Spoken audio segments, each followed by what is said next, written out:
എന്തുകൊണ്ടായിരിക്കാം third generation Swift നമ്മുടെ നാട്ടിൽ ഇത്രയധികം കാണുന്നത്? നമ്മൾ റോഡിലൊക്കെ ഇറങ്ങിയ സമയത്ത് ഒരുപാട് ഈ വാഹനങ്ങൾ കാണാം. അതിൽ ആദ്യത്തെ കാര്യം മാരുതി സുസുക്കി എന്ന് പറഞ്ഞ ബ്രാൻഡും അത് ആളുകൾക്ക് ഇടയിൽ ഉണ്ടാക്കിയ ട്രസ്റ്റും. രണ്ടാമത്തെ റീസൺ ഇതിന്റെ ഫ്യൂൽ എഫിഷ്യൻസി അഥവാ മൈലേജ്. കാരണം ഇത് നല്ല ഫ്യൂൽ എഫിഷ്യന്റ് ആയിട്ടുള്ള വാഹനമാണ്. ഇത് 2018 മുതൽ 2019 അവസാനം വരെ ഇതിന് ഡീസൽ എഞ്ചിൻ ഇറങ്ങിയിരുന്നു. അതും അസാധ്യ മൈലേജ് തരുന്ന ഒരു വാഹനമാണ്. ഇപ്പോൾ നിലവിൽ 1.2 പെട്രോൾ എഞ്ചിനിൽ ഏറ്റവും നല്ല മൈലേജ് തരുന്ന ഒരു വാഹനമാണ് സ്വിഫ്റ്റ്. നമ്പർ 3 റീസൺ ഇതിന്റെ ഹൈ റീസെയിൽ വാല്യൂ. ഇതിന് റീസെയിൽ മാർക്കറ്റിൽ ഇതിന് ഭയങ്കര ഡിമാൻഡ് ഉണ്ട്. ഇപ്പോൾ നമ്മൾ ഡെലിവറി എടുത്ത ഫോട്ടോസാണ്. ഇതിൽ തന്നെ നോക്കിക്കഴിഞ്ഞാൽ ഏറ്റവും കൂടുതൽ കാണാൻ സ്വിഫ്റ്റ് ആയിരിക്കും. കാരണം നമ്മൾ ഏറ്റവും കൂടുതൽ വിറ്റ വണ്ടിയും ഈ തേർഡ് ജനറേഷൻ സ്വിഫ്റ്റ് ആണ്. നാലാമത്തെ കാര്യം പറയുകയാണെങ്കിൽ ഇതിന്റെ ലോ മെയിൻ്റെനൻസ് ആണ്. മെയിൻ്റെനൻസ് കോസ്റ്റ് വളരെ കുറവാണ് കമ്പാരിറ്റീവ്ലി സെഗ്മെന്റിലെ വാഹനങ്ങളൊക്കെ വെച്ച് നോക്കുമ്പോൾ. പിന്നെ ഇതിന്റെ പാർട്സിന്റെ അവൈലബിലിറ്റിയും സർവീസ് സെന്റേഴ്സിന്റെ അവൈലബിലിറ്റിയും നിയറസ്റ്റ് ആയിട്ട് നമ്മുടെ അടുത്തൊക്കെ ഇതിന്റെ മാരുതിയുടെ സർവീസ് സെന്റർ ഉണ്ടാവും.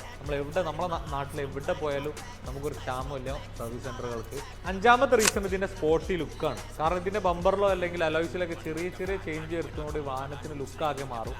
പിന്നെ ഇതൊരു ഡീസന്റ് ഹാച്ച് ബാക്ക് ആയിട്ട് അല്ലെങ്കിൽ ഹാച്ച് ബാക്കുകൾ കിങ് ആയിട്ട് തന്നെ പറയാം. അപ്പോൾ നമ്മൾ കൊണ്ടുവന്നിരിക്കുന്നത് 2020 മോഡൽ സ്വിഫ്റ്റ് ആണ്. VXI എന്ന് പറഞ്ഞ വേരിയന്റ്, മിഡിൽ വേരിയന്റ് ആണ് വരുന്നത്. പെട്രോൾ മാനുവൽ ട്രാൻസ്മിഷൻ ആണ് വരുന്നത്. സെക്കൻഡ് ഓണർഷിപ്പിൽ 54,000 കിലോമീറ്റേഴ്സ് ഫുൾ കമ്പനി സർവീസ് ആണ്. ആക്സിഡന്റ് റീപ്ലേസ് കാര്യങ്ങളൊന്നുമില്ല. അപ്പോൾ നമ്മളിവിടെ ചോദിക്കുന്ന പ്രൈസ് 5,95,000 ആണ്. ഏകദേശം എലിജിബിൾ കസ്റ്റമേഴ്സിന് നമുക്കൊരു 5.5 ലക്ഷം വരെയൊക്കെ ഫൈനാൻസ് ചെയ്യാൻ പറ്റും. അപ്പോൾ താല്പര്യമുള്ള ആൾക്കാർ താഴെ കാണുന്ന നമ്പറിൽ കോൺടാക്ട് ചെയ്യാം.